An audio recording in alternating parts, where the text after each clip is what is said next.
അള്ളാഹു പറഞ്ഞു, ഒരു പെണ്ണിനോട് നീ നിന്റെ മുഖവും മുൻകൈകളും അല്ലാത്തത് നിർബന്ധമായി മറച്ചിരിക്കണം. മുഖം പോലും മറക്കാൻ സാധിച്ചാൽ ഉത്തമമാണ്, സംശയമൊന്നുമില്ല. ആരെ പേടിച്ചിട്ട്? പള്ളിയിലെ മൗലവിനെ കാണുമ്പോ മാത്രാണോ? മറ്റൊരാളെ കാണുമ്പോ മാത്രാണോ? ബഹുമാനിക്കുന്നു എന്ന് തോന്നുന്നവരെ കാണുമ്പോ മാത്രമാണോ? ഒരിക്കലുമല്ല. എന്റെ റബ്ബ് എന്നോട് പറഞ്ഞതാ, അന്യരുടെ മുമ്പിൽ എന്റെ വേഷം ഇപ്രകാരമായിരിക്കണം. അത് പാലിക്കണമെങ്കിൽ നല്ല ക്ഷമയുള്ള പെണ്ണിനെ കഴിയൂ. പടച്ചോനെ പേടിയുള്ളവർക്കേ കഴിയൂ. ബഖറ സൂറത്തിന്റെ തുടക്കം കേട്ടില്ലേ? ഇത് വലിയ പ്രയാസമാണ്. ഇല്ലാ അലൽ ഖാശിഈൻ. നല്ല പടച്ചോനെ പേടിയുള്ളവർക്കല്ലാതെ ഇതിന് പറ്റൂല. ഒരു ന്യായീകരണം കണ്ടെത്തും. ചൂടെടുക്കും, മഷ്കനട്ടാറ് ചൂടെടുക്കും. ശൈത്താൻ പറഞ്ഞു കൊടുത്തു. എവിടുക്കാ പോയി കിടക്കുന്നത്? ഖബർ. അതിനേക്കാൾ അത്യുഗ്രമായ ചൂടുള്ള നരകത്തിയിലേക്കാ പോയി കിടക്കാനുള്ളത്. പെങ്ങളെ, നല്ലോണം ചിന്തിച്ചോ. ആർക്കും വേണ്ടി പറയല്ല, സ്വന്തത്തോട് ചോദിക്ക്.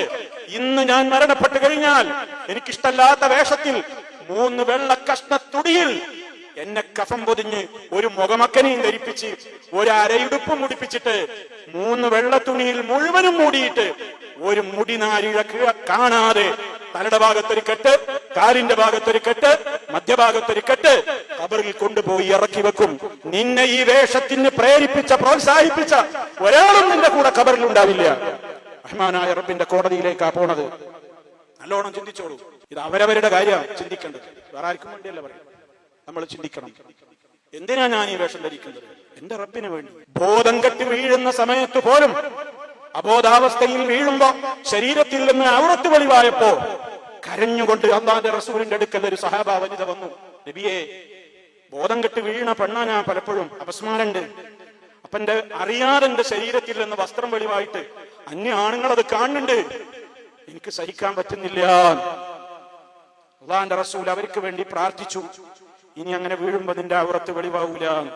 ദുആ ചെയ്തു. ആ സ്ത്രീ മരണം വരെ വീണിട്ടുണ്ട്, പിന്നെയും ഔറത്ത് വെളിവായിട്ടില്ല.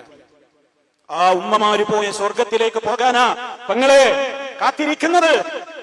മനഃപൂർവ്വം തന്റെ ഔറത്ത് വെളിവാക്കി കണ്ടോളിൻ, നോക്കിക്കോളിൻ, ആസ്വദിച്ചോളിൻ എന്ന് പറഞ്ഞ് റീൽസുകളിൽ ആറാടുന്ന പെങ്ങളെ, ലക്ഷങ്ങൾക്കിടെ ലൈക്ക് കിട്ടാൻ വേണ്ടി ശരീരത്തിന്റെ മാംസള ഭാഗങ്ങൾ പ്രദർശിപ്പിക്കുന്ന പെങ്ങളെ, ഖബറിൽ വെച്ചാൽ 3-ാമത്തെ ദിവസം നിന്റെ ശരീരം മുഴുവനും പൊട്ടി അഴിഞ്ഞു ഒഴുകി ഖബർ നിറയും. അതിൽ പുഴുക്കൾ വന്ന് നിന്റെ മാംസം തിന്നും. വിശ്വാസമുള്ളവരോടാ ഞാൻ പറയുന്നത് കേട്ടോ, വിശ്വാസമുള്ളവരോട് മാത്രം, അല്ലാത്തവരോട് എനിക്ക് വർത്താനില്ല. നല്ല ക്ഷമയുള്ളവർക്ക് അള്ളാഹു പറഞ്ഞതുപോലെ വേഷവിധാനം ധരിച്ചു പുറത്തിറങ്ങാൻ കഴിയും.